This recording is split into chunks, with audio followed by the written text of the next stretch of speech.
Good afternoon, Knicks Nation. I hope you're enjoying your weekend.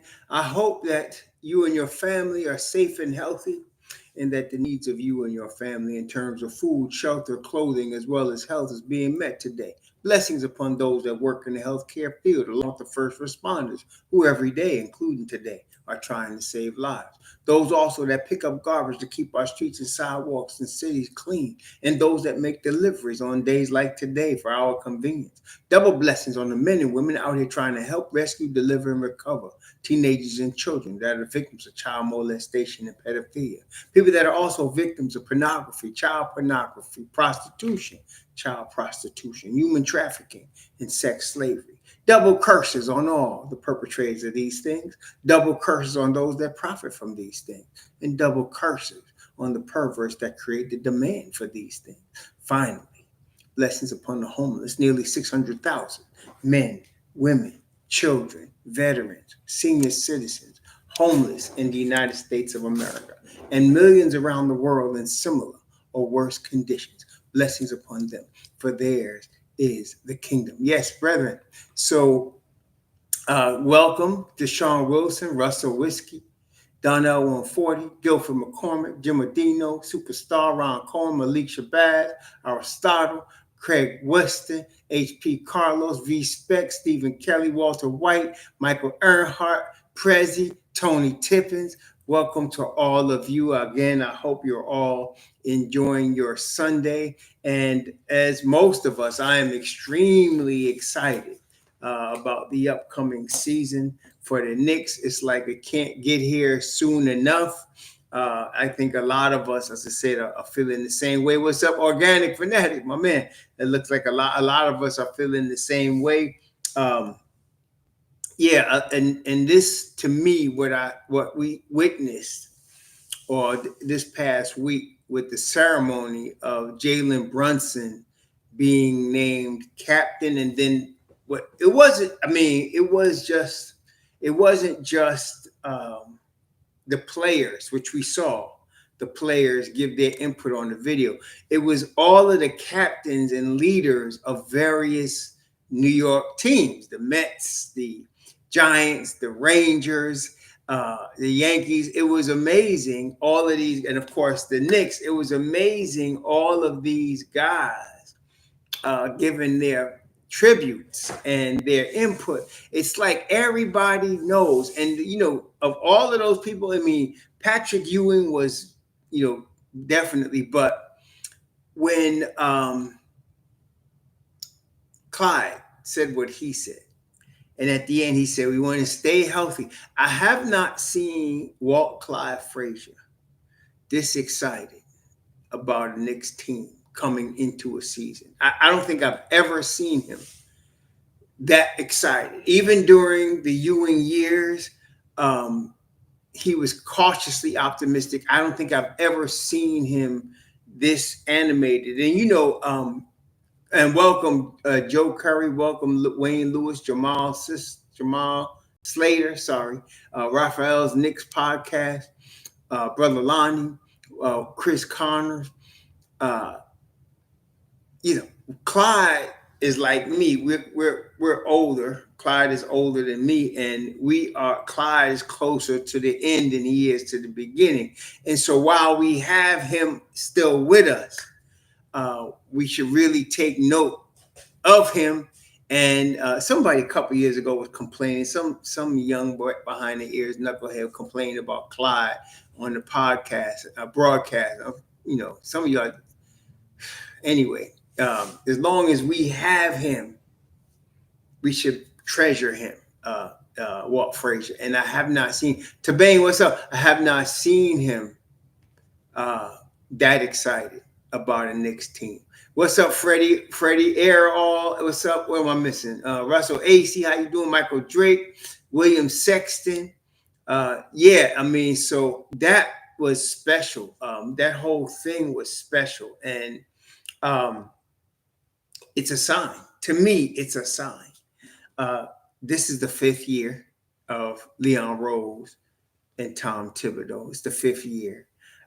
We have seen them now develop in front of our eyes. Most people they're so busy complaining and whining with the media that they don't see what has been happening over the last 4 years. But here we are in the 5th season, or getting ready to go into the 5th season. And the Knicks have 3 playoff appearances in the last 4 seasons.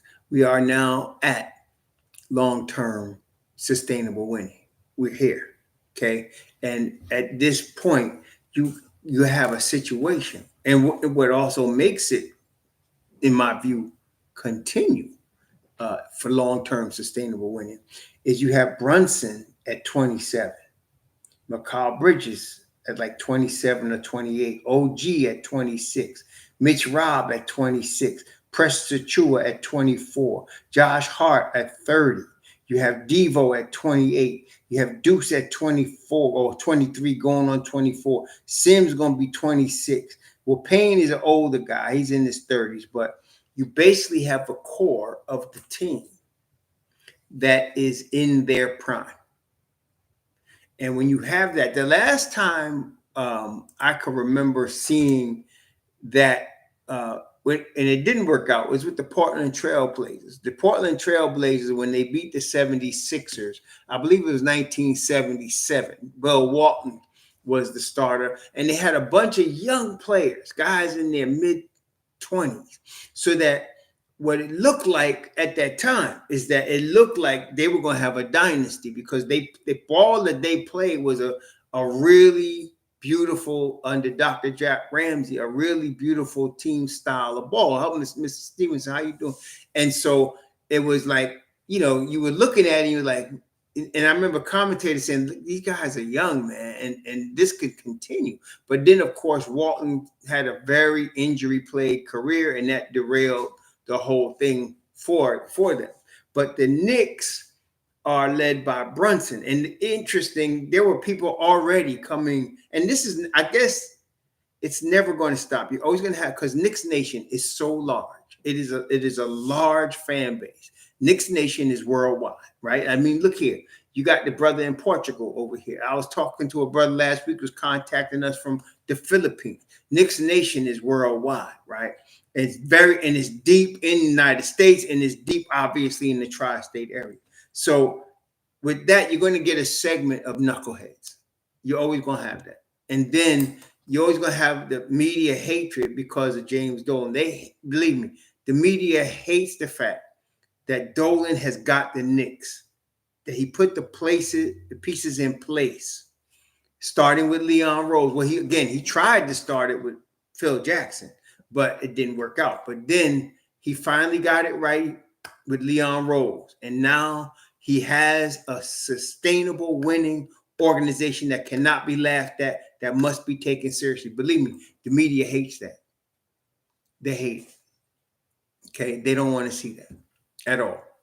Okay? And so it's always, look, Carlos over in Portugal. That's what I'm saying. And there's another brother in Romania that, it's Knicks Nation is large. Okay. And we can see it. If y'all remember, this past season if you look about this past season, there were a number of times against more than 1 or 2 teams. Like, we know it's like that in Atlanta. We know it's like that in certain areas, right? But it got to the point where the Philadelphia 76ers owner was trying to buy tickets to stop the Knicks Nation from taking over the stadium. When we saw it down here in Orlando, it was really, when the Knicks play in Orlando, there's more Knicks fans, not just as many. There is more Knicks fans than there are Orlando Magic fans coming to the game. And then in Miami, we know even during the LeBron era, there was major Knicks Nation in Miami. It's to the point now where, especially on the East Coast, all of the teams that play the Knicks, Philly, Boston, ATL, Washington, D.C., Orlando, Miami, you play the Knicks, you got to deal even on your home court with Knicks Nation.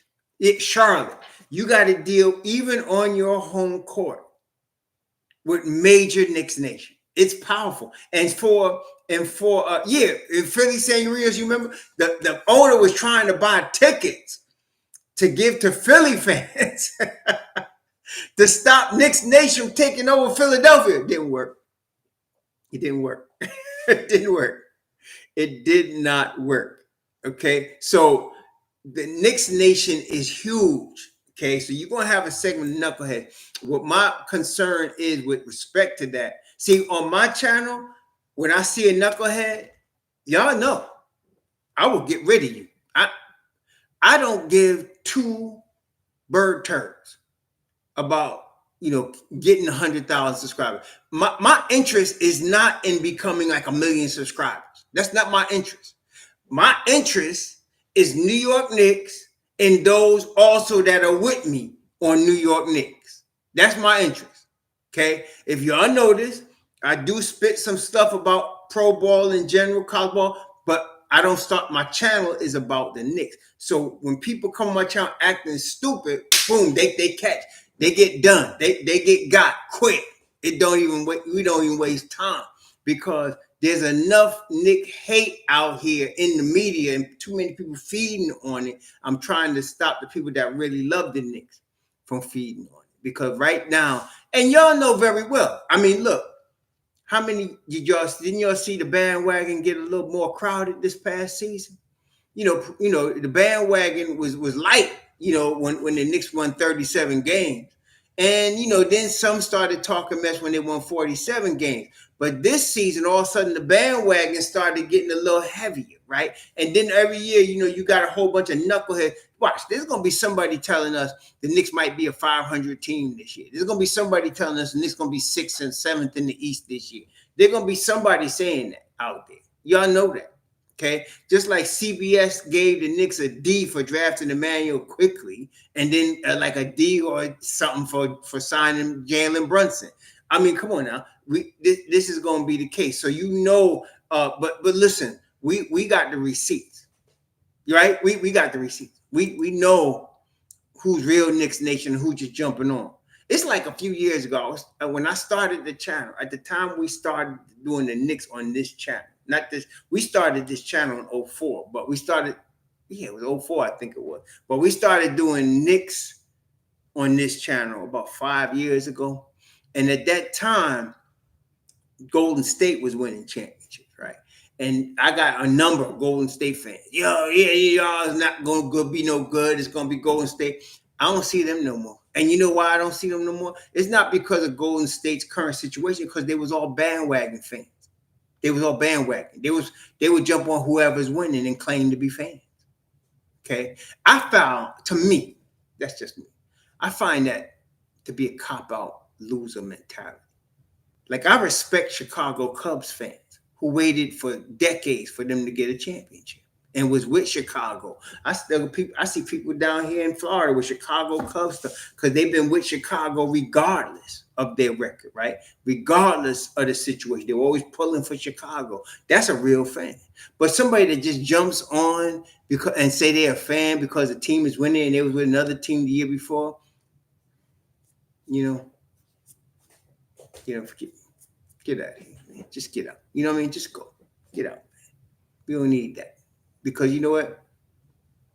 Yeah, I was doing Everhart, the Bible studies, long before I started doing the Knicks channel. I did the Bible study. I started doing the Bible studies in 2004. Not actually, I was doing them, but at the time I wasn't doing them on YouTube. I was doing them on other platforms. There were other platforms in 2004 that I was using aside, and I was just doing the Bible studies at that time. And then I think I got on YouTube. I want to say when I started doing YouTube, it was around 2010, 2012, something like that. I started doing YouTube Bible studies. And then around 5 years ago, maybe 2019, I started doing Knicks stuff on the same channel. Yeah, so I've been doing broadcasts for about 20 years. Let me be correct. YouTube broadcast, I would give it a good 12 years, at least 12 years as far as YouTube broadcasts. And then that's why I probably have well over 1,000 videos, on this channel. But most of it is Bible studies. If you look at my playlist, most of it's Bible studies. But like I said, like 5 years ago, I got tired of listening to Mark Berman. He was one of the dude. It was Mark Berman. It was a dude on ESP. It was ESPN and Stephen A. Smith, and I stopped. I got tired of hearing them because they weren't really to me. They weren't repping the Knicks. They weren't repping the Knicks. Okay, and so I got tired of it, and that's when I started. I said, I'm gonna say something. I didn't think it would get 10,000 subscribers. I just said I'm gonna put my piece in here because these people know what they're talking about, you know. And that's what caused me to get started. I didn't care who listened or whatever. I was just, I guess, sounding off, you know. So yeah, and so yeah, and then when I started doing it, there were other people doing. I didn't even know there were other people, you know, like Terry and what's the brother's name? You know, the young looking sister that looked like his sister, but she really his mother. What's that dude? Terry and something. Trey and Terry. I was listening to them. I remember seeing my man when before he blew up. They were doing it in this little apartment. It was him and Jay Ellis and the other dude.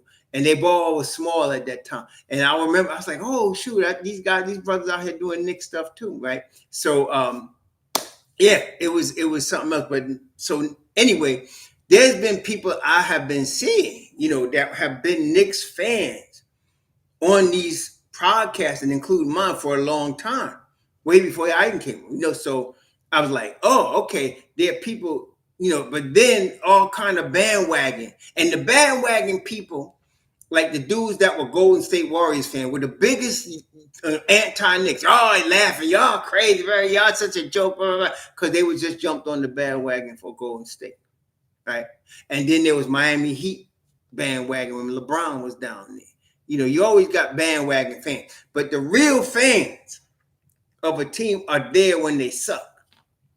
Like when Charles Barkley was talking about the Knicks suck. Yeah, he was right. But that wasn't going to change my allegiance or any real Knicks fans' allegiance to the Knicks. Yeah, he was right. We stunk, right? And that was a long time we stunk. And we were all, but every time they made a move, we were all hoping for anything. You know, when they drafted this player, we would just hope this player is the savior. Or if this guy was a free agent, we were just hoping the Knicks would get a meeting. Maybe he's the savior of the Knicks. Y'all remember who's going to save the Knicks? And then the new coach, oh man, maybe this coach will be the savior of the Knicks. And then maybe this guy. And it never worked out. And then finally, myself, I understood with the Phil Jackson hire that I started seeing the pattern of teams like Miami and teams like San Antonio, teams like Boston, and teams like the Lakers. And I said, what is the pattern? Well, they all had strong management. They started, and then you know, like I said, I've been a Giants fan since late 60s, right? And even when in the late 60s, little boy, I had to read back on history about the Giants and look at different things from the Giants. I've been a Giants fan. So when the Giants started winning, I know that George Young hired Bill Parcells. Never heard of Bill Parcells. Bill Parcells wanted the Giants to draft this guy to North Carolina, Lawrence Taylor. And I remember they was writing about this guy, Lawrence Taylor. I didn't even know who he was. And I thought he was an offensive player. I found out he was a linebacker, and I was like, well, what are they making a big deal of this guy, Lawrence Taylor? And that first year, they were 4-12. But then things changed, right? Then the script flipped, and they started winning Super Bowls. And they started really crunching, right? And so then the Giants became something, you know? So now I enjoy the whole process, the journey, right? So the Knicks, we've been stuck. We've been stuck in the mud for a long time. And finally, we get Leon Rose. And at that point, Dolan was trying to follow the pattern of both the Lakers and the Warriors in getting guys that had been in agent capacities, in front office capacity. And myself, I wasn't sold on it. Even though I saw the Warriors' success, I was still a little put off by how they handled Mark Jackson. And y'all know what I'm talking about if you follow that history. Mark Jackson brought them from the basement to a contender. And it was him that was there when they drafted Stephen Curry, when they drafted Klay Thompson, when they drafted Draymond Green. It was Mark Jackson that put all that together. They had just won 54 games when they fired Mark Jackson and brought Steve Kerr in. Now, I'm not saying Steve Kerr is not a great basketball mind, but I was a little put off by what happened with Mark Jackson. So I didn't give the credit when they brought in the agent to be the president of basketball operations. I wasn't there. But then they had the guy from Michigan that played with the Fab Five. I forgot the boy's name. But they brought him in there in the Lakers. And then they started, they rebuilt and started winning again. And then, of course, we all know about Pat Riley and the Miami Heat. And then, of course, we know about the San Antonio Spurs and their organization. And I started saying, damn, how come the Knicks can't get that? Well, part of the problem was James Dolan. Because James Dolan was trying to get what he thought the fans wanted. And he wanted big splash, and he wanted major deals, and he wanted big names. And that's not how you do it. That's not how you. Nobody. I know myself. I follow basketball, and some of y'all like with me follow pro ball for more than 50 years. I had never heard of Greg Popovich. I had never heard of this guy. I had never heard of Greg Popovich. I was like, who is this guy, Greg Popovich? And all of a sudden, they started winning championships, and now Pop is a legend, right? Why? Because they built an organization. So once the Phil Jackson thing came, I was like, oh man, Phil Jackson. Oh, Nick, he's got Nick pedigree, championship pedigree. He got to know what he's doing. Well, all of us found out. He wasn't really as interested in really helping the Knicks collecting that $60 million that Dolan threw at him, including Dolan knew that. So then in interim, we put in Steve Mills from Roosevelt, Long Island, and then Scott Perry. Then they hired David Fizdale. And actually was hired. He wasn't my choice, but I liked the pick because of how he handled business down there in Memphis with the grit and grind. I thought David Fizdale might do good coming out of Miami pedigree. I thought he would focus on defense. Well, we realized he just, New York ain't an easy place, man. New York ain't an easy place. And you, even if you are good at what you do in sports, don't mean you're going to succeed in New York. Y'all know that, right? I mean, even if you are good, you got to be able to handle New York. And I don't think Fizdale, well, it was obvious Fizdale could not handle New York. So he talked a big game coming from South Central LA, but he really wasn't ready for New York. And so that was, no. So then they brought in Leon Rose, the former agent. And I had heard of Leon Rose before as an agent. I had not known anything about his skills. And then, of course, at that time, if y'all remember, you still got people popping this off. Well, he was brought in to make a blockbuster deal because of his contacts in the NBA. I mean, that was Berman's daily song. He was brought in to make a blockbuster deal. That's why he's here. Well, as it turns out, that dude knows how to make an organization click. And that was more important than the blockbuster deal, right? As we can see now, he knew how to hire a team. He brings in Walt Perrin from Utah, Johnny Bryant from Utah, Brock Aller from Cleveland. He brings in dudes that know how to run a front office. And that was the real beginning. See, while people were still talking about, we're waiting for the blockbuster, he was building an organization. Then he brings in Tom Thibodeau. Okay. Tom Thibodeau has coached in the NBA for more than 30 years. He has been a head coach for at least 12 years, maybe more. And he has only had in the whole time 2 losing seasons, one with Minnesota and one with the Knicks just a few years ago. In all of the years that he has been the head coach, that's only 2 seasons, he has not been above 500. It was a solid move. I was looking for Kenny Atkinson or Mark Jackson, like y'all. I was looking for Kenny Atkinson because it's a rebuilding situation. Nope, he brings in Tom Thibodeau. And here we are.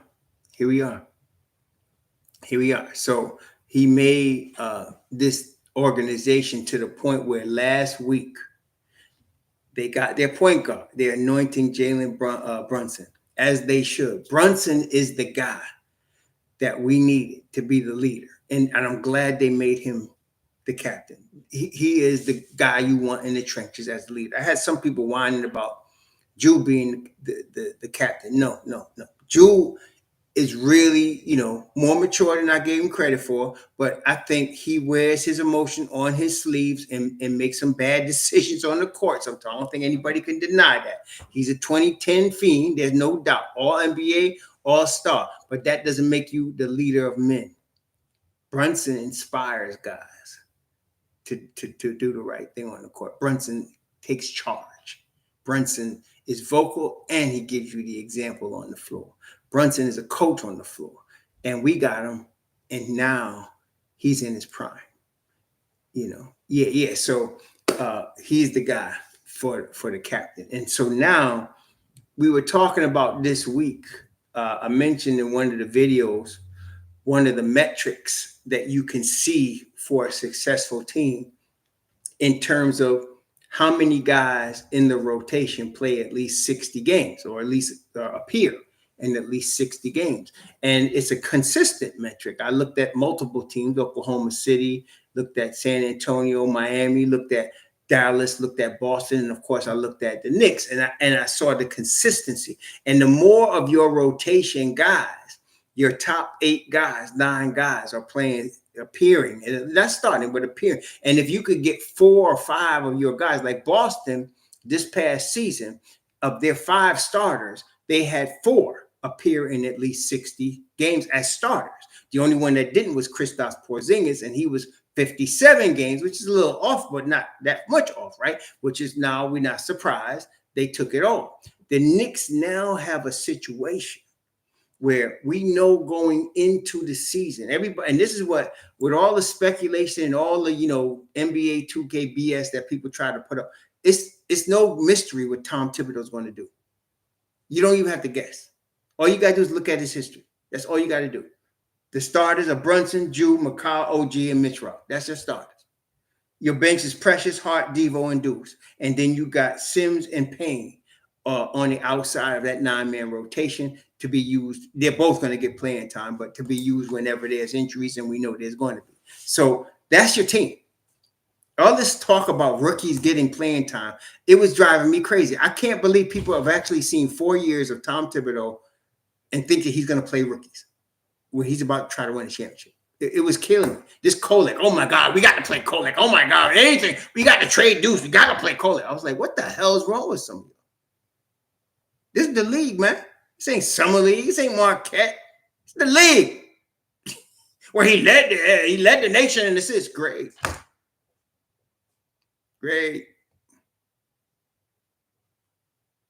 So, and Hoop Porty. Hoop Porty. Oh my God, you got to play. I was like, dude, come on, man. So anyway, that's your team. That's your rotation. And this is the beauty of it. Coming into training camp, everybody knows their role. Everybody. See, those 9 guys, they know their role. They know what to expect every night. And this is a major key of getting optimum performance out of your players. When you got guys that already know. So, for example, Brunson knows he's going to play 30 to 35 minutes every night, depending on how he feels. Julius knows that. McCall knows that. OG knows that. So every night they can get into the flow of the game, understanding how many minutes they're going to get. Mitch Rob knows he's not playing more than 30. I'm telling you, he's not playing more. I'm telling you, if Mitch Rob averages more than 28 minutes a game, I'll be surprised. He's going to get 25, 28 minutes a game.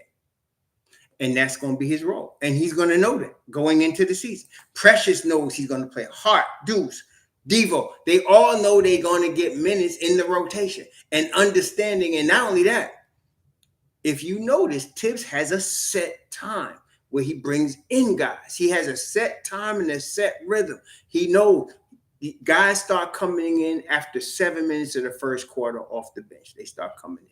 There's some variations to that. Sometimes it's 8, sometimes it's 6. But generally, no matter how bad they're playing, he'll let the starters stay out there for 7 minutes, pretty much. And then you'll start seeing rotation changes. And then pretty soon, by the time you get to the end of the first quarter, you got your second unit in there. Okay. You got your second unit in there. And then the second quarter generally starts with the second unit and then finishes with the first unit.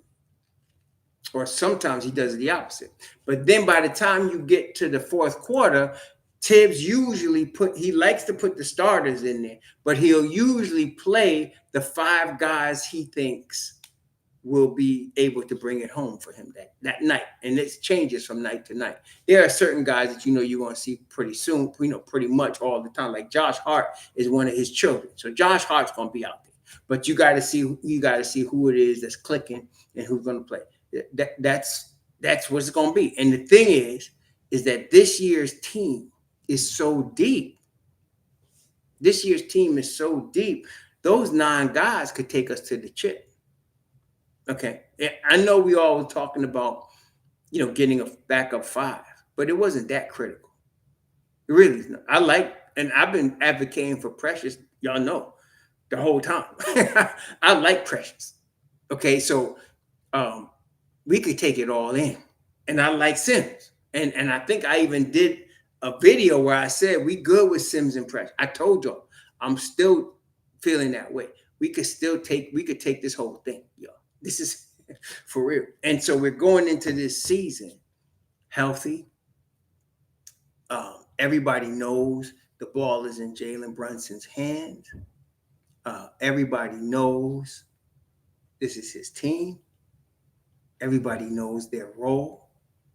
And they've all been to war together. Like Brunson is now what? This will be Brunson's 3rd year with the Knicks. Isn't that right, y'all? This is Brunson's 3rd year with the Knicks. And then in Juju, this is like at least his 5th year or 6th year with the Knicks. Then McCall, he just came, right? But McCall has played 3 years with Brunson already, and with Deuce, and with Devo and with Hart. So McCall is comfortable. And then OG, this would be his first full season. And of course, Mitch Rob has been on the team longer than anybody else. He's like 6 or 7 years on the team. Precious now is going to be in his first full season. Hart is going to be in like his 3rd season with the Knicks. Devo in his 2nd season. And then, of course, Deuce, this is his 4th season. So you got a team of guys that have used to playing together. Okay, that's important. Very important. The continuity is very important. Okay.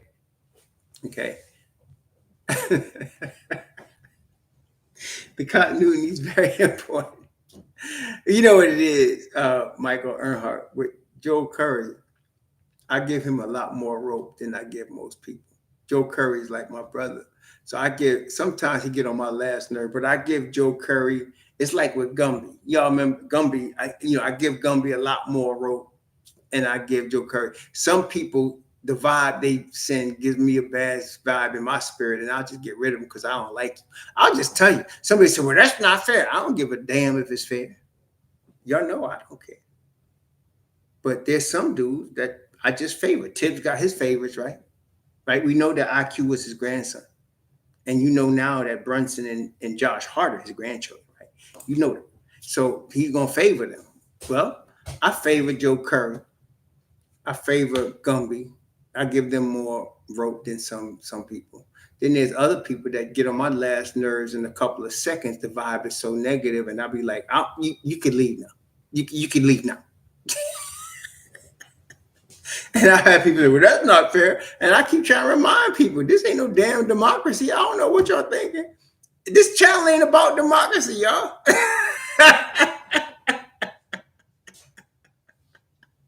I keep trying to tell people, Brother Malik, I keep trying to tell them, man, they're not catching me.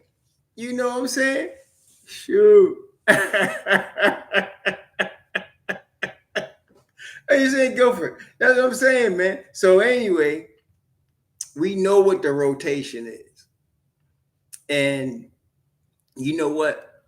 Also, I'm pretty, listen, the only question mark to me, and I think we all, tell me, I think y'all agree, the 2 biggest question marks. If you ask media types, and if you listen to some of these other platforms, there could be a million question marks. But to me, there's only really two. The two question marks is OG Anunoby and Mitchell Robinson. That's your two question marks. I don't consider Precious Achiuwa a question mark. I think Precious is going to ball. I think Precious can guard just about anybody in the league. Listen, y'all see the Olympics when the United States came back against who was it? They came not France. They beat France. They came back from 17 down against Serbia. Y'all see Embiid doing work. Y'all see Embiid doing work. Y'all seen it, right? Embiid was doing work. Precious could guard Embiid.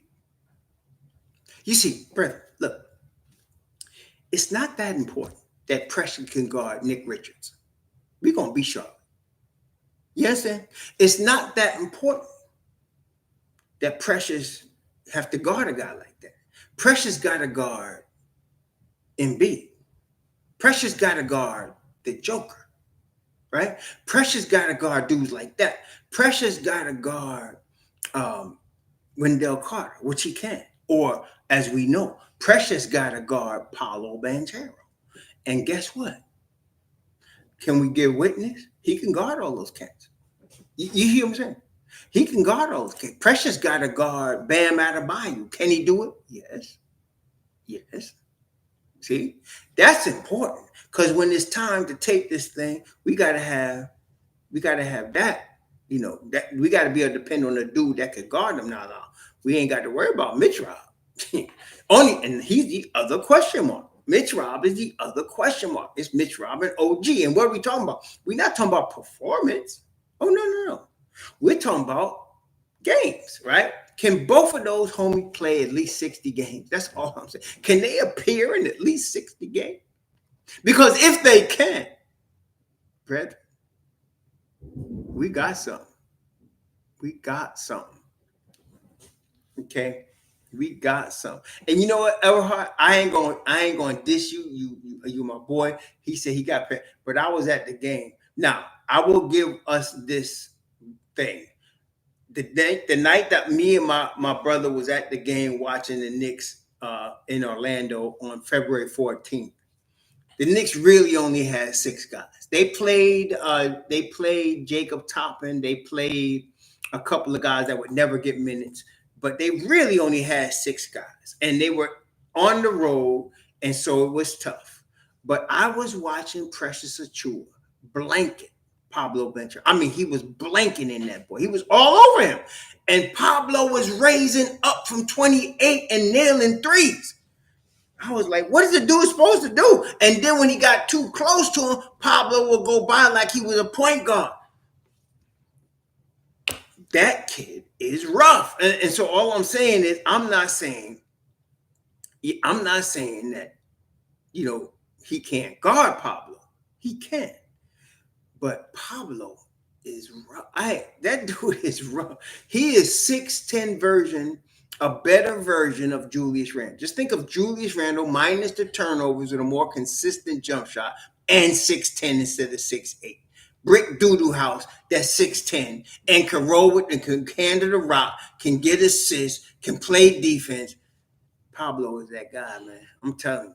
And just because I'm not saying that because I live in the Orlando area, I'm telling you from what I've seen, this boy could ball. And so for to be able to say that Precious can even hang with him. Now, the next game they played with Precious, the Knicks won by 24 in New York, and they had a few more guys back. And it was more evenly matched. And that's why I can agree with what Michael Everhart just said, because it wouldn't be just Precious. Like when it was 6 guys, you know, he's got to guard everybody. But when you got your whole 9-man rotation, now we got a better shot because we could throw different bodies at Pablo. You know, we got different bodies to show at him.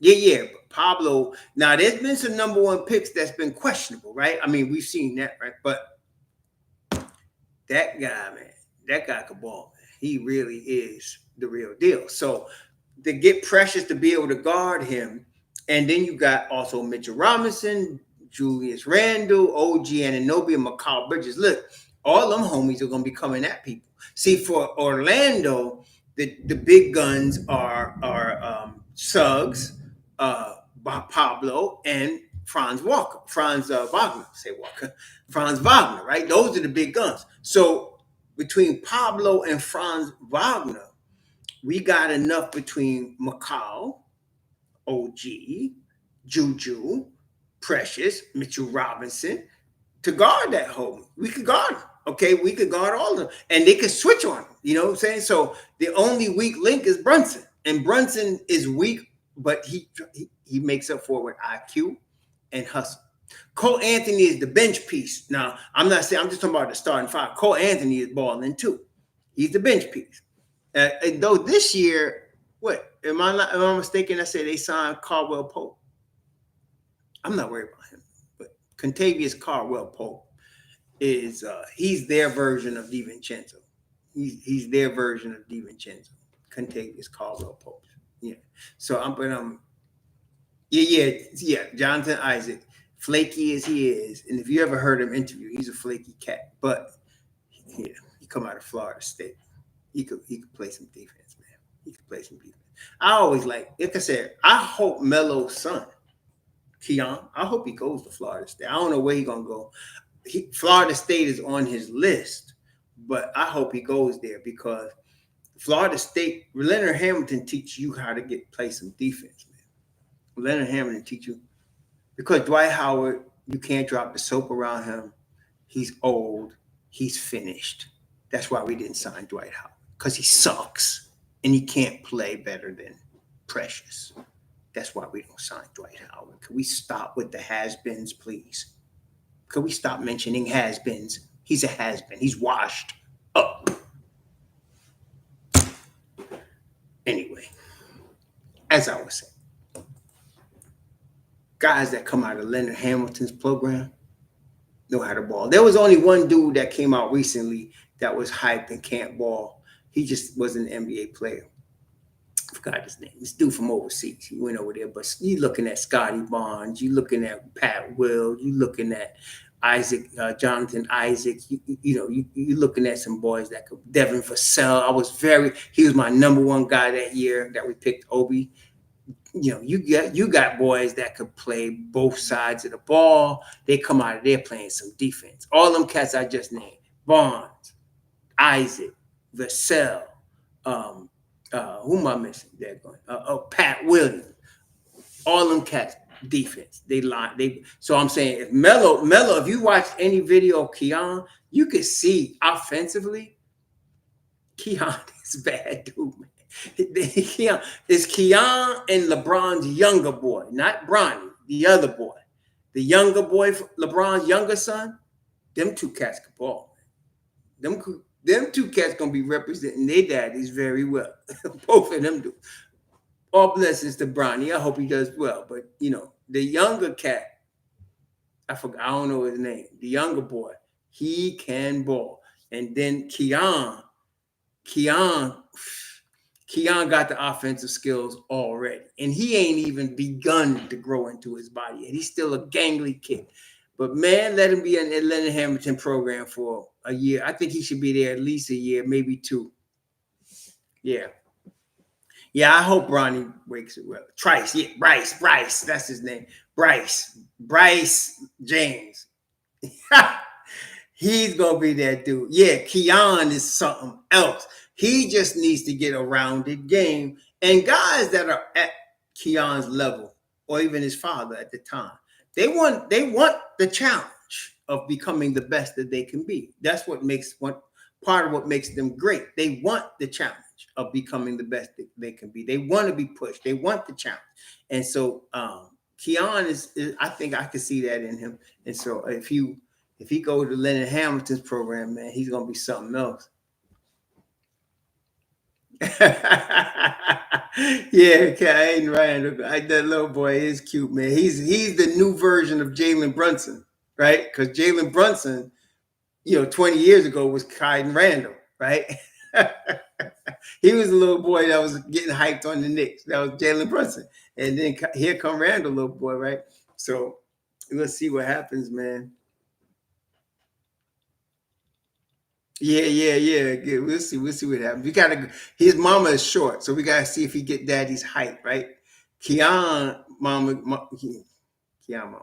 Anyway, but Keon grew is like 6'6". I think Keon's like 6'5", 6'6", and he could still grow some more. I'd like to see him if he could get to 6'7", 6'8", and then fill in. He's gonna be something else when he does all that. Man, he's still got a ways to go, but it depends on whose genes he got. Now, Caden looks like his mama, which is good. I'm not saying Julius is homely or nothing. I'm just saying if usually the boy look like mama, he grow up, his body become like that. So I'm hoping Caden grow up to be like 6'8", something like that. Yeah, yeah. So we'll see. We'll see. Yeah, but um, I'm hoping the Knicks win this chip this year because if they do, you're gonna see Randall will retire in New York Knicks, and you will see his jersey in the rafters. You will see it. And man, what a situation that would be, right? What a situation that would be. So I'm excited. We got his team. We got a squad. We got the rotation set. Yeah, I can see Keon going to Syracuse, but I'm hoping he doesn't. I'd like to see him. I'd like to see him forge his own path. You understand? I'd like to see him forge his own path. Like, yes, Camelo went to Syracuse, but there'd be a lot of pressure on Keon if he went to Syracuse. Camelo won the chip with Syracuse as a freshman. I'd like to see him go to another program. And he's got some good choices. There was Syracuse, there was Florida State, and there was some other good programs that he's looking at. So yeah, so we'll see. But I'd like him not to go to Syracuse and just forge his own path. And I kind of feel like he would do that. I don't know the inner workings of him and his father, so I don't know what they're doing, but I'd like to see him forge his own path and come out and be his own man. He's going to have a lot of opportunity because of who his father is, but I'd like to see that. But Keon has a list, right? Do y'all see? He got a list. I think he's I think he got a list. And I hope he doesn't try to rush. So he's looking at Syracuse, Ohio State, Florida State, Auburn, Rutgers, and USC. Those are the schools he's looking at. Syracuse, Ohio State, Florida State, Auburn, Rutgers, and USC. Those are the schools that he's looking at. And I can understand the USC thing because his father has a mansion out there. Carmelo's got a mansion in LA. So I could see that. Rutgers, he'd be local, and he'd be jumping in with a squad that's local, but he'd be his own team. So I could see that. Ohio State has got a great program, Ohio State. And of course, we know about Syracuse, but I'm really hoping Melo's got a mansion in LA. I know he does. I don't know what else he got, but I know he got a mansion in LA. So I could see him going out there. It's almost like being home going out there. Yeah, so yeah, he got a bad Bentley in that garage too. Yeah. They're always building. Michael Everhart, they're always looking for talent. Always. So the Knicks ain't missing no beats. They working, man. The Don is always working, always working. And so they always got it covered. I'm not surprised that they hired Mo Cheeks, right? They got Mo Cheeks in there too. Not surprised at that. They're always working, man. I really was hoping we would get Kenny Payne back, but him and Calipari down there in Arkansas. Yeah, him and Calipari down there. But yeah, so we really. Lala, definitely. Melo, yeah. I wish they didn't get divorced, but what the heck? I still think she sees Melo. I think women don't want to be embarrassed. They listen. Melo's a young millionaire. uh, in the prime of his life as a man, and what you think he gonna just turn his cheek to turn his face to all the chick coming out him, man? You know how many women he could support with children with the money he has?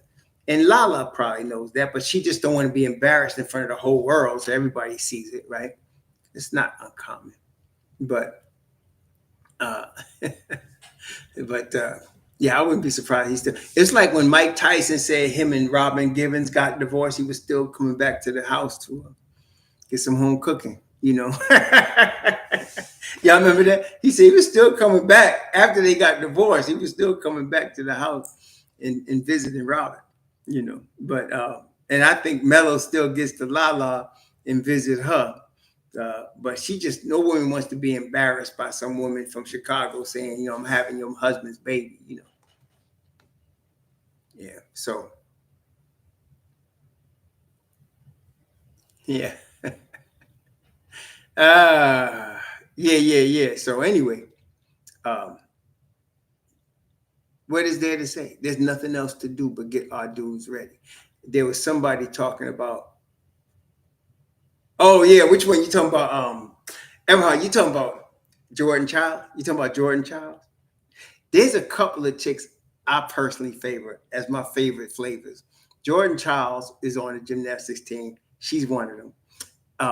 In the track, there's a sister. Her name is Cockrell, Anna Cockrell. Uh, yeah. Ooh, man. Anna Cockrell, man. And there's a few sisters in the track and field world. There's a few. There's a few, man. Damn. You're like, whoa. And they do they business well. And then I was looking at the diving. I like diving, but I didn't see nothing that just stood out, you know, like that. But I like to watch them dive too. Diving, I like watching the platform diving. That's fun too. Yeah, yeah. I ain't gonna deny that. Independent. I ain't gonna deny that. But yeah, Childs caught my eye. Especially I saw her doing that floor exercise. Damn, I was like, damn, girlfriend is a bad baby, man. She is something else on that floor. There going. Yeah, you mean Swoboda from Poland somewhere? She from Poland or something? I myself like a little bit more tint. Just saying. I like a little bit more tint. You know, Gabby Thomas is pretty, but she's, I don't know, she's just, you know, the girl that came in third. What's her name? Little sister came in third. Yeah, yeah. Forgot her name. Yeah, that's what I'm saying. They're not always the ones that win the gold medals, though. Sometimes the best looking ones don't get placed. You know, they don't place. Yeah, yeah. That's right, Michael. But I'm glad we got it because we got the Olympics. You know, so it's real. It's the closing ceremonies today. Somebody, my mom's told me the closing ceremonies was today. Is it closing ceremonies today? Oh yes, Joe Curry. See, yeah, Joe Curry know what's good. Joe Curry know what's good. For real, for real. And what's the other sister, Joe Curry? She from she also jumps. Fatima Diam jumps, and there's the other sister that jumps. She from one of them representing Portugal, and one of them representing another country. There you go. I forgot her name. There's this other sister, not Fatima, that I feel like is the most beautiful woman in sports. I forgot her name though, but she jumps too. Either she does triple jump or long jump. All right, so the other chick represent Portugal then. The other one represent Portugal. I forgot her name, but damn, I'll be like, she definitely making her money off the track as well in modeling because she is gorgeous. She looks like Naomi Campbell. She's an athletic version of Naomi Campbell. This other sister. She's an athletic version of Naomi Campbell. I forgot her name though. I wish I did remember, but she is bad. She bad. But in this Olympics, there's Jordan Childs, definitely, definitely. Yeah, they did. They did rob him, but you know, We got at least the thing is to me, I get into the athletic part of it, especially in those sports, because those women are bad at what they do. They really are. I was even actually looking a little bit at the basketball, but then certain women, I see them and I be like, I can't watch. What's that chick that was in Russia in jail? Please, man. No, I can't. I just can't. I can't do it. I can't even do it. I can't. You know, Aja, I could see that. You know, no, the chick that was in jail. What's her name? Married. Never mind. Anyway, I try to get into it a little bit. Yeah, right. Her. Right. I try to get into it. I can't. I just can't. I can't watch that. I can't watch it. And Diane Taurasi, I can't watch it. Now, the girl that they hyping now, the new White Hope. I like watching her play. What's the girl name? The new White Hope. You know what I'm talking about. The little White Hope, they ain't got her on the Olympics, but I like watching her play. And Sister Wilson, I can watch her play. Yeah, for sure. Definitely. Yeah, Caitlin Clark. I can watch her play. I like the way she ball. And she looks like a lady that can ball. You know, she look like a lady that's balling. That's what I like about her. You know, so, and then there's the other chick that come out of LSU. Yeah, I forgot. What's the chick that come out of LSU, man? I ain't catch her with the name. Damn. See, when she play, I could watch her play. I could watch her play. I could watch her play. I forgot her name, though. Reese. Thank you. Reese. For real. For real. Real. Mm-hmm. Mm-hmm. Yeah, so anyway. Yeah. And it ain't because the rough looking, butchy girl is it's not because she's tall, because what was that chick name that played for the LA Sparks, one of the greatest women players ever? She was fine as hell. And she was like 6'8", something like that. Or 6'5". What was it? Y'all know who I'm talking about. She was very pretty. Played for the Sparks, and she could ball. Leslie, thank you, Walter. Lisa Leslie, fine as hell. And she balled. She looked like a lady that could ball, right? This chick looked like, she looked like you can name her Mr. Butch, man. Damn, all Butch League. Her and they're going Diane Taurasi and Bird. They are all Butch League. You know what I'm saying? I don't feel like watching that. I don't like watching that. But yeah, Lisa Leslie. That's what I'm saying. Give me more of that. Give me more Reese's and Leslie. Cardi Sagnia. Thank you, Johnny Davis. Sagnia, in my view, is the most beautiful athlete on planet Earth. Sagnia. Oh yeah. Oh yeah. She Naomi Campbell on the athletic field. Mm-hmm. Mm-hmm. For real. Yeah, Mike Miller. That's what I'm saying. So anyway, I don't find that to be entertainment. Jordan Childs is entertainment. For real. Gabby Thomas, entertainment. Now the thing is, Gabby Thomas, she's not really my type, but she's pretty. Can't deny she's pretty. You know what I'm saying? She's a pretty girl. And when she ran that daggone 200 meters, I don't know if y'all was around when Secretariat. When Secretariat was winning that Triple Crown, that was the greatest thing I ever seen. One of the things in sports was Secretariat just was destroying everybody in the Preakness, in the Belmont Stakes, and the Kentucky Derby. Secretariat was especially in the Belmont Stakes. She was off the chain. I mean, dominate. And when Gabby Thomas came off that turn in that 200 and went into fifth gear, I was thinking Secretariat, she gone. I was like, y'all in trouble. She gone. Forget it. She gone, man. Oh, that was wonderful to watch, man. That was something to watch. That's what I'm saying. But as far as looks, I was peeping the chick that came in third. Yes. She came from the back, came in third. Yeah. Right. Yeah. So I'm saying Secretariat, man. That dude, that race against in the Belmont Stakes, that horse won by like 30, 40 lengths, man. It was ridiculous. It's like it was a domination.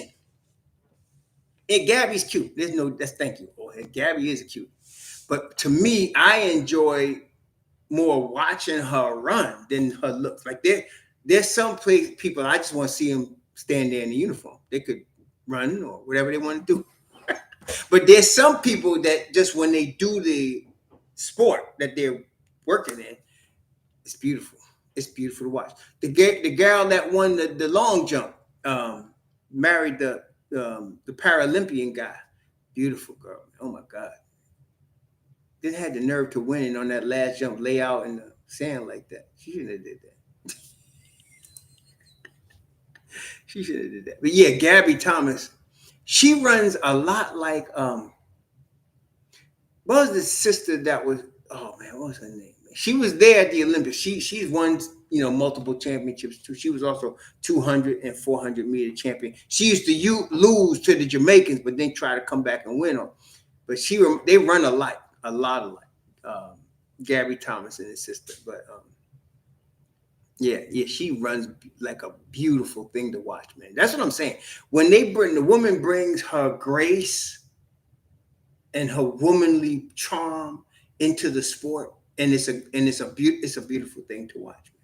It really is. I think, in my view, it's a beautiful thing to watch. Daggone, man. You could just watch that. I could watch that. Yeah, she does run a lot like Wilma Rudolph. She does. But there's another sister, man. Hold on, let me find it.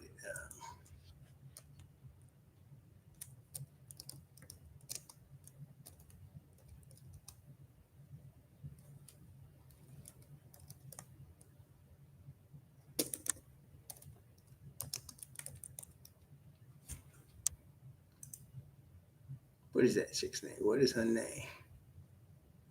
Allison Felix. That's what I'm talking about. Allison Felix. Gabby Thomas runs a lot like Allison Felix. She runs a lot like Allison. She's probably, I had to guess, she's probably taller than Allison Felix was, but they have very similar builds and very similar strides when they're running. Beautiful thing to watch, man. Yo, did you see Sha'Carri look to her side though?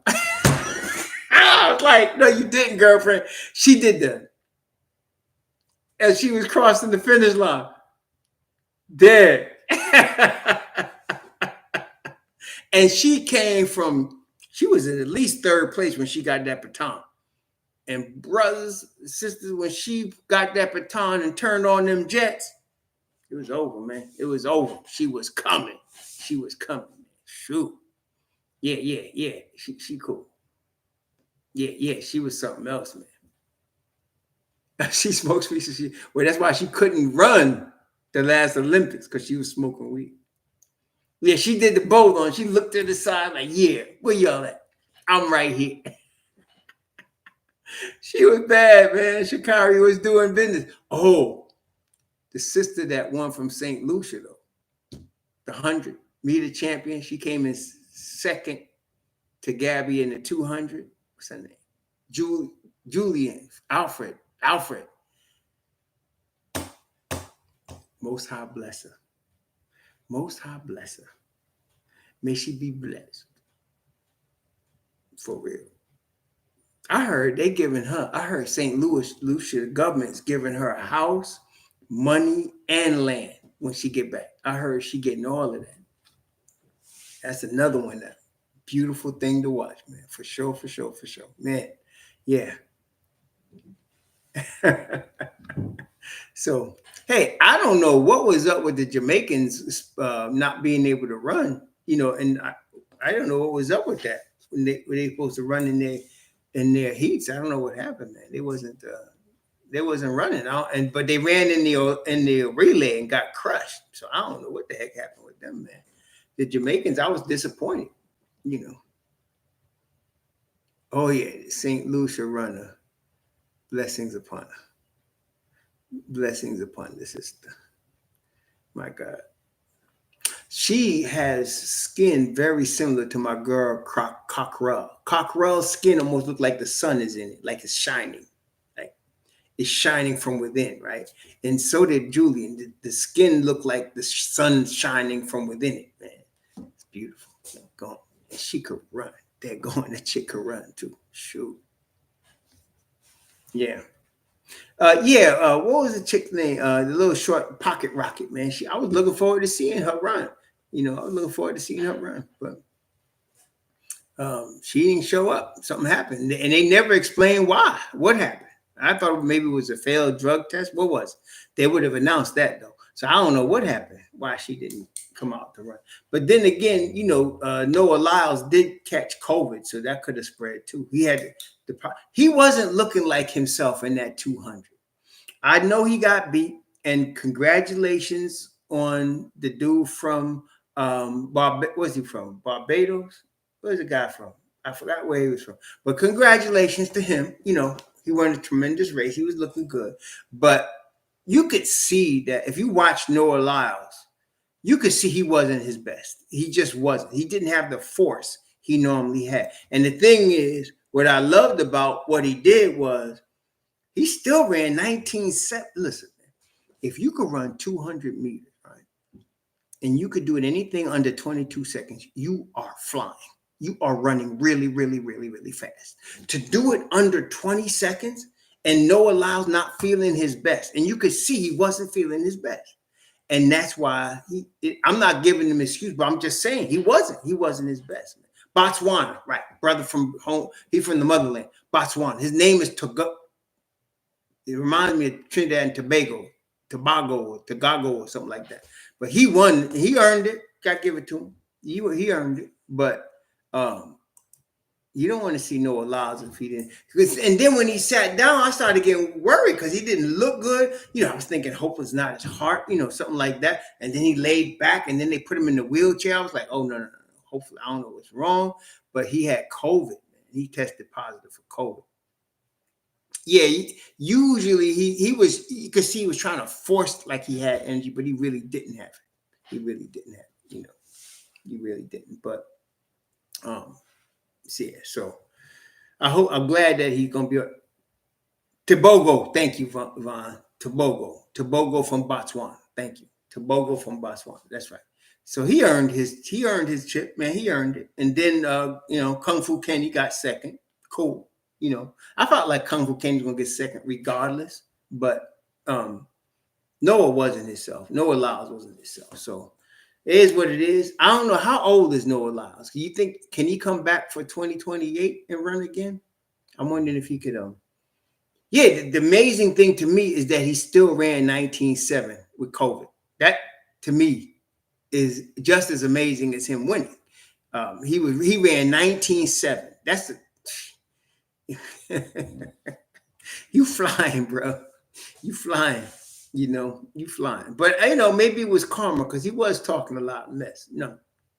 Noah Lyles was talking a lot less. Maybe it's karma. He's 27. That's tough to come back at age 31 and try to win another gold. I think he can win the world championship, though. World championships are either in 1 year or 2 years is world championship. So I think he wins world championships. He's a tremendous 200-meter runner. I'm glad he won the 100, but you ain't seen him at his greatest until you see him run a 200 meters. Noah Lyles is amazing in the 200. So, I hope he comes back and wins at least a world championship, which is big time. Oh, Sydney McLaughlin Lavroni, man, dag. She's the darling of the Olympics as far as track and field, in my view. Her and her husband are so cute together, man. They really are. They're cute together, and she's dominant at what she does in the 400-meter hurdles. I mean, dominant. Like it's just like her jogging, and she finds hell too. So yeah, I love the fact you see a nice black couple like that, and they tight and they in love. And they enjoying success together, and they built it together. And she's on top of her game. One thing that most people don't realize when you see these kids, and to me they're kids, but when you see these kids running track like that, these people are in the best shape of their life. Like if you were to see Gabby Thomas in 5 years, she's not going to look like that.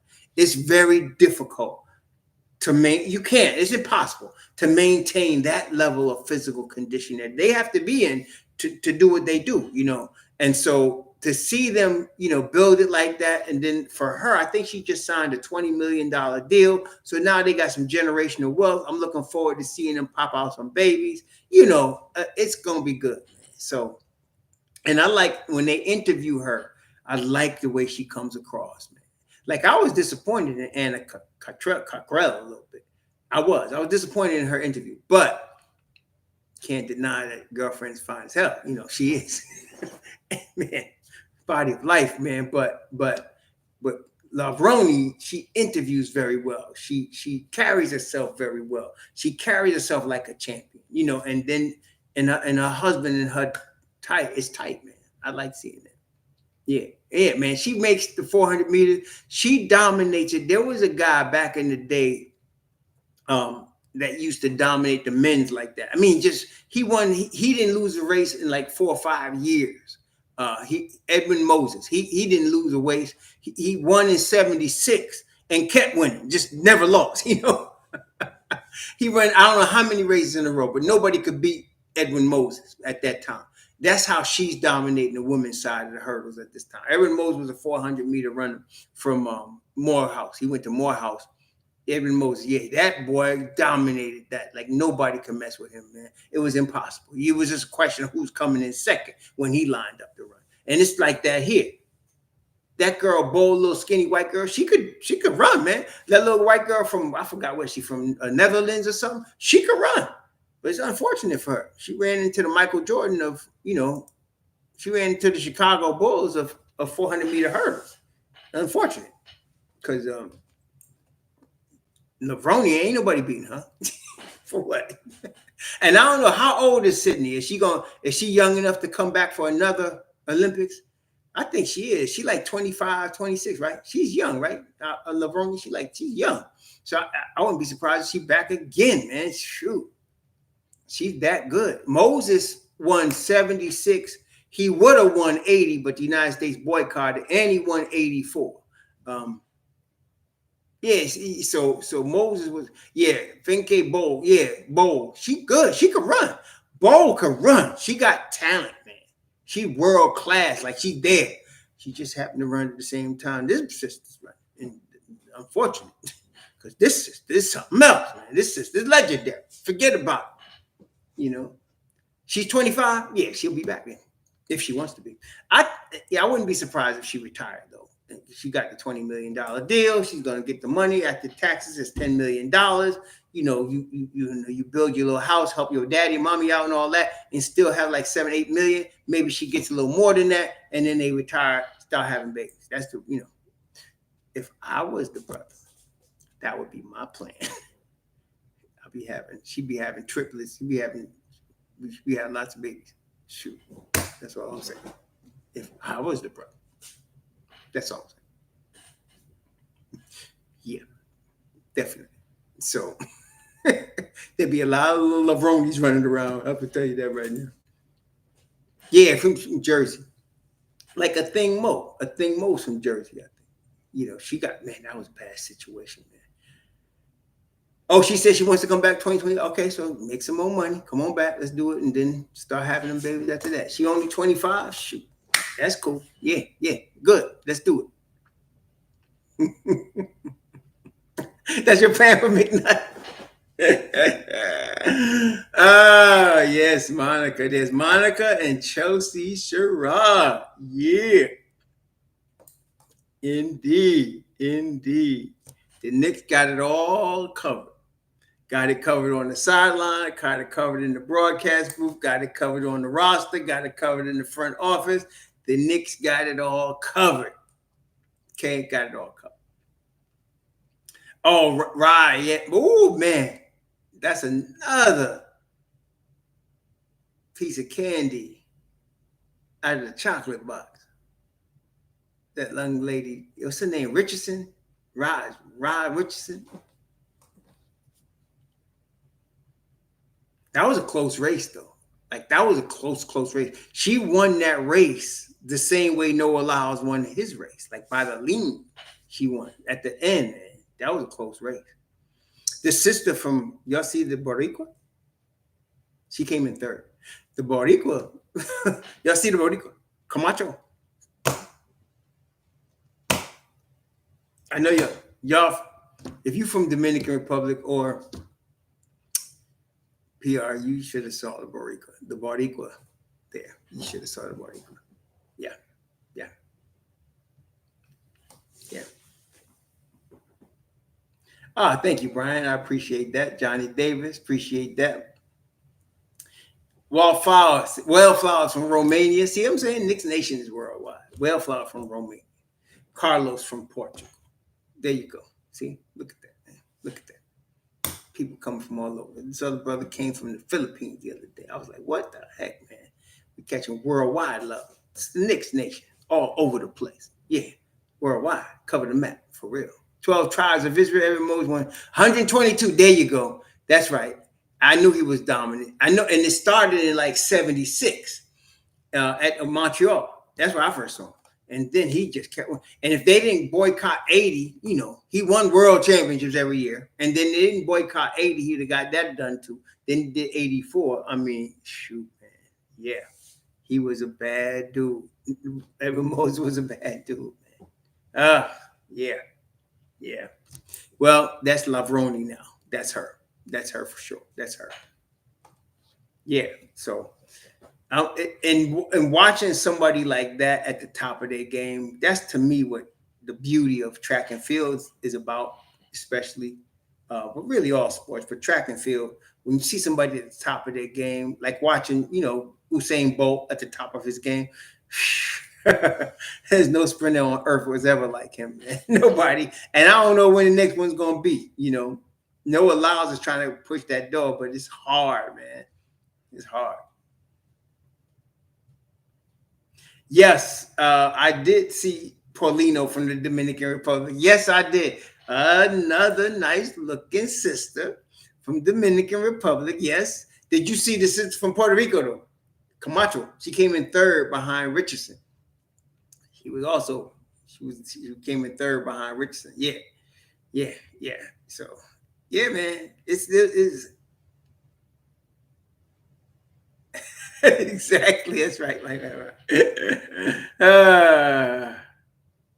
Yeah, Michael Johnson at his time was at the prime. He was beautiful to watch too, man. 400 and 200. Of course, Donovan Bailey spanked his behind.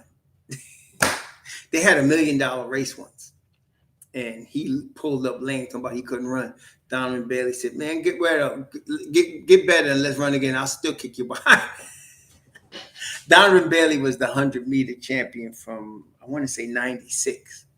And we know that Michael Johnson won the 200 and the 400. Brittany Griner. Thank you, Brian. Thank you for the $5. That's right. It was Brittany Griner. Yeah. I can't. I'm sorry. I can't. I can't. So that's what I'm saying. But Kate, what was the other girl's name? Russell? For real. Yep. For real. For real. I'm smelling something. My wife must have came home cooking something. Hey, listen. Always good to hang with y'all, man. Sundays are nice for us to do a little thing, even in the dead time. It's dead time in New York now, but we got the Olympics, and now we're just waiting. Messiah Russell, that's her. Yeah. Messiah, right. That's right. That's her name. Messiah. Thank you, Russell Reed. That was her name. Messiah Russell. I thought it was Richardson. It was Russell. Messiah. The Messiah part caught me because that's an African tribe. Messiah. Yeah. Yeah. Nice to watch the Olympics, though. I'm going to try to get some more. I'll be watching the highlights again on YouTube. Yeah, man. It's yeah. You're right, Michael Everhart. It's going to be tough. I mean, where are we at? This is the 11th of August. We still got August, September, and to the end of September. Oh, God, this is going to be tough, man. This is going to be hard, man. But anyway, we try our best to occupy time. The Giants are starting to play. The Jets are starting to play again. The Mets are struggling, but hey, how are the Yankees doing this year? I didn't even see. How are the Yankees doing this year? But it's going to be tough. It's going to be tough. Holloway, yep. Holloway won his. Holloway been winning world championships. He just never won a gold medal, but he was already the best in that sport in the 110-meter hurdles. He was already the best in that sport. But he just never won a gold medal until now. Now he got it. That dude Wartholm, the white boy from I don't know where he's from, Belgium or wherever he's from. He was bad too. He was just taking everything. Finally, Grant Holloway got him this year. Got him. So yeah, I was glad to see that too. Holloway got his redemption. That's good, man. That's good. Oh, are they Joe Curry? They doing good? Okay. Yankees always find a way, man. They always find a way. I don't start paying attention to baseball until October. When the playoff races in September start heating up, and yeah, I start watching it then. And then I only watch it if somebody from New York is involved. So if the Yankees are there or the Mets, of course, I will really be paying attention at that time. Yeah, but yeah. There's Makai, though. That's the sister I was talking about, Makai Russell. Yeah, that little girl right there, blessings upon her. Blessings upon her. Blessings upon the child. Blessings upon her, for real. Yeah. Are you really into that baseball, Joe Curry? I forgot about that. Well, y'all, again, beautiful hanging out with y'all on Sunday. I don't know what we're going to do until, like somebody said, really dead time now. Shoot. I don't know what we're going to do. But yeah, you guys have enjoyed the rest of this day. Blessings to you. Sure.